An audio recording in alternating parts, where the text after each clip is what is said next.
सबसे पहली बात, पिता में भगवत भावना करनी चाहिए।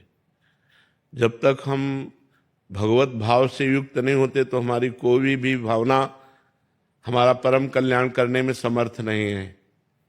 जब हम अपने पिता को भगवान का आदर पद देते हैं कि मातृदेवो भव पितृदेवो भव, हमारे माता पिता हमारे लिए साक्षात भगवान है। माता पिता के चरणों का स्पर्श, माता पिता की आज्ञा का पालन हमारे हृदय में शुद्ध ज्ञान प्रकट करता है और भगवान को प्रसन्न करता है। पुंडरीक जी नाम के पुत्र थे जिन्होंने अपने माता पिता की आराधना की, तो विट्ठल भगवान आज भी ऐसे खड़े हैं, उन्हीं के द्वारा प्रकट किए हुए।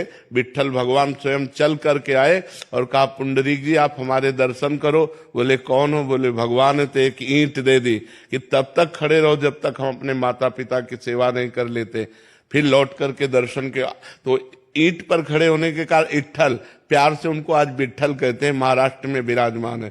तो यदि हम माता पिता को भगवान की भावना से उनकी आज्ञा का पालन करते हुए, तो हमारे अंदर वो बुद्धि बढ़ेगी जो समाज प्रिय होगी, हमारे अंदर वो ज्ञान बढ़ेगा जो भगवत प्रिय होगा। सबसे पहले हमें भगवत भावना, क्योंकि भगवत भावना के बिना हम सेवा पूर्ण नहीं कर सकते। जैसे आप अपने माता पिता की सेवा कर रहे हैं और फिर कोई रिश्तेदार आया या मित्र आया और वो तुम्हारी निंदा करने लगे, तुम कर रहे हो सेवा और वो तुम्हारी निंदा करने लगे, अब तुम्हें क्या लगेगा? यार इतनी सेवा करता हूं फिर भी ये निंदा करते आने वाले लोगों से, तो आपकी अश्रद्धा हो जाएगी। अगर आपका ये भाव कि मेरे भगवान है तो जो बोले बोले, मेरा कर्तव्य है इनकी सेवा करना, ये भाव बना रहेगा। जब तक हम भगवत भाव नहीं रखेंगे तब तक हम अपने माता पिता की आज्ञा का पालन और माता पिता की सेवा का, देखो भगवान होते हुए भगवान श्री राम ने अपने पिता की आज्ञा का पालन करने के लिए 14 वर्ष नंगे पैर वनवास किया, बड़ा कष्ट सहा, लेकिन कभी किसी ग्राम नगर में नहीं गए। 14 वर्ष विशेष उदासी, तापस वेश विशेष उदासी, 14 वर्ष राम वनवासी।